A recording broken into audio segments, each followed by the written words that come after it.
Terima kasih, kita beralih ke berita terakhir. Lantik 11 kepala pemerintahan negeri, Bupati Tuasikal Abua ingatkan penggunaan DD-ADD.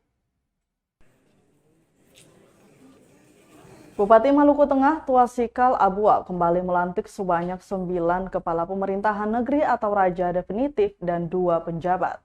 Pelantikan ini berlangsung di lantai 3 kantor Bupati Maluku Tengah Senin 18 April 2022.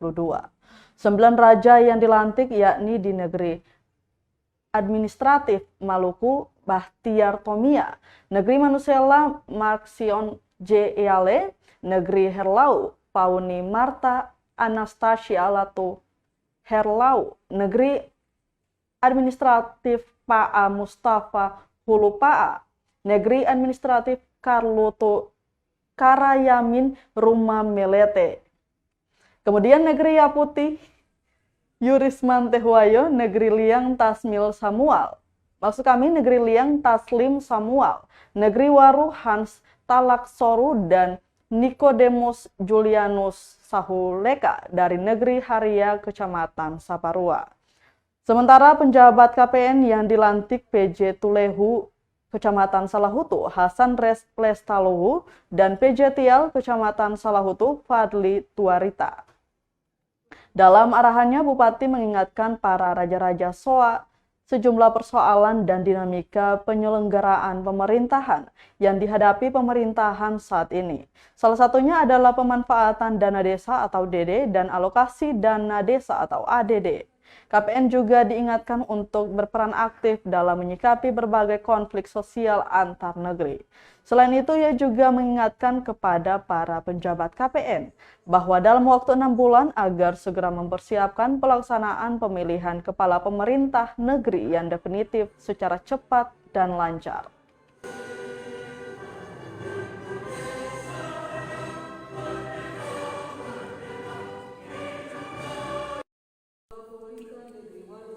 Kecamatan Teomila Serua, Kepala Pemerintah Negeri Haria Kecamatan Saparua.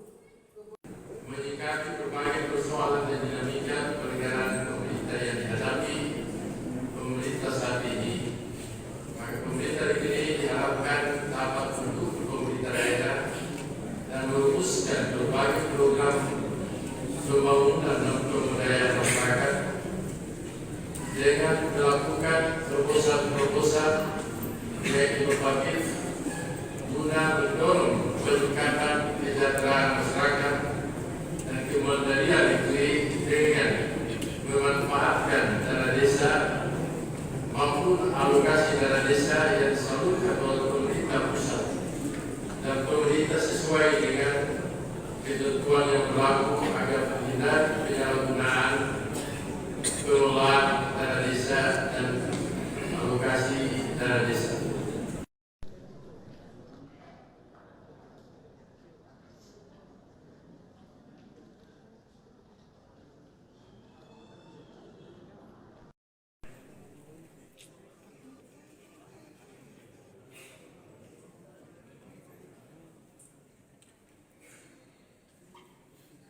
Terima kasih sudah nonton. Jangan lupa like, subscribe, dan share ya.